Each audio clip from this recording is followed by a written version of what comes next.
এই দোয়াটা শিখে নেন, ইনশাআল্লাহ আপনার জীবনের সমস্ত সংকট কেটে যাবে। আমি নিজেও এই দোয়াটা বেশি বেশি করার চেষ্টা করি। দোয়াটা হচ্ছে, মুসা আলাইহিস সালাম একটা গাছের নিচে হেলান দিয়ে বসলেন, বসে দেখলেন দুইজন মেয়ে দাঁড়িয়ে আছে দূরে, পানি নিতে পারছে না। লোকজন পানি নিয়ে যাচ্ছে, ওরা দাঁড়িয়ে আছে বেচারি। মুসা আলাইহিস সালাম গিয়ে বললেন, কি সমস্যা আপনাদের? এটা নিয়ে আপনারা আবার মেয়েদের সাথে কথা বলার চেষ্টা করেন, ঠিক আছে? তো মাহারাম গায়রা মাহারাম মেনে চলে। তারা বললেন যে আমাদের বাবা অনেক বৃদ্ধ মানুষ, আমরা পানি নিতে পারি না যতক্ষণ না আমাদের কম পানি নিয়ে চলে যায়। মুসা আলাইহিস সালাম একটু বললাম না, ফিজিক্যালি খুব স্ট্রং ছিলেন, থাকে না বডি বিল্ডার, সামনে গিয়ে কথা বলে সরো পানি দিতে দাও, তখন মানুষ একটু মূল্যায়ন করে না।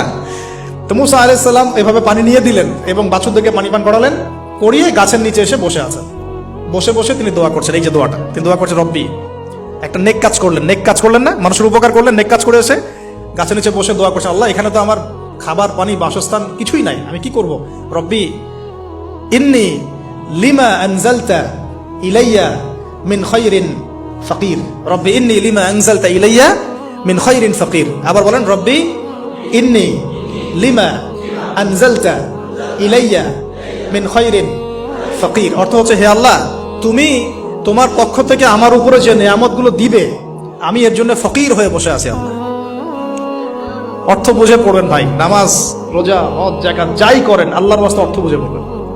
অর্থ বুঝে পড়লে আপনার ইবাদতের স্বাদ পাবেন, তৃপ্তি পাবেন, আল্লাহর সাথে কানেকশন হবে, আল্লাহর নূর পাবেন, মাআরিফত পাবেন, সত্য স্বপ্নও দেখবেন তখন ইনশাআল্লাহ।